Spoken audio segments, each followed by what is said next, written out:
ഇതാണ് mountain God's. 100 വർഷമായിട്ടും അവർ ഈ മലയുടെ അടിവാരത്തു നിന്നും എവിടേക്കും പോയിട്ടില്ല. അവരുടെ കയ്യിൽ ഒരു മാജിക് ക്ലോത്ത് ഉണ്ട്. ആ മാജിക് ക്ലോത്ത് ഉപയോഗിച്ച് അവർ തങ്ങൾക്ക് ഇഷ്ടമുള്ള ഫുഡൊക്കെ വരുത്തി മൂക്കുമുട്ടെ കഴിച്ചിരുന്നു. ഏതു സമയവും ഇങ്ങനെ ഫുഡ് വരുത്തി കഴിക്കൽ തന്നെയാണ് പണി. ഇങ്ങനെ കഴിച്ച് രണ്ടാൾക്ക് നല്ല പൊണ്ണത്തടിയാണ്. അനങ്ങാൻ പോലും വയ്യ. അവരങ്ങനെ തന്നെ കിടന്നുറങ്ങും. ഉറക്കമെണീറ്റാലോ വീണ്ടും ഇത് തന്നെ പണി.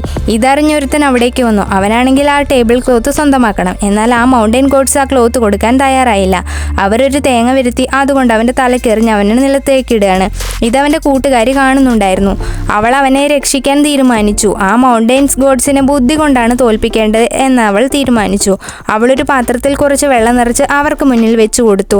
ഗോഡ്സ് അവരുടെ മുഖം ആ വെള്ളത്തിൽ പ്രതിഫലിക്കുന്നത് കണ്ടു. അവർ ഞെട്ടിപ്പോയി. സ്ലിം ആയിരുന്ന അവർ ഇപ്പോൾ തടിച്ചു കൊഴുത്തിരിക്കുകയാണ്. സങ്കടമായ അവർ തടി കുറച്ച് പഴയ രൂപത്തിലേക്ക് വരാൻ തീരുമാനിച്ചു. അതിനാൽ അവർ ആ ക്ലോത്ത് അവൾക്ക് കൊടുക്കാമെന്ന് സമ്മതിച്ചു. അവൾ ആ ക്ലോത്ത് എടുത്തതും അവരുടെ കൂടെ ഉണ്ടായ ക്ലോത്ത് നഷ്ടപ്പെടുന്നതിൽ അവർക്ക് വേവലാതിയായി. അവർ രണ്ടാളും അവൾക്ക് പിന്നാലെ പോകാൻ തുടങ്ങി. എന്നാൽ അവർക്ക് അവളുടെ ഒപ്പം എത്താനായില്ല. ഫാറ്റായതിനാൽ അവരവിടെ കുടുങ്ങിക്കിടക്കുകയാണ്. അവർ ഫ്രണ്ടിനെയും വലിച്ച് അവിടെ നിന്ന് ഓടി. ഫാറ്റായ മൗണ്ടൻ ഗോഡ്സ് അവിടെ സ്റ്റക്കായിപ്പോയി. ഈ സമയം അവർ മാർക്കറ്റിൽ കൊണ്ടുവന്ന് ആ ക്ലോത്ത് ഉപയോഗിച്ച് ഫുഡ് വരുത്തി വിൽക്കാൻ തുടങ്ങി. ഭക്ഷണം കിട്ടാതിരുന്ന ആളുകൾക്കെല്ലാം ഇത് വലിയൊരു കാര്യമായിരുന്നു.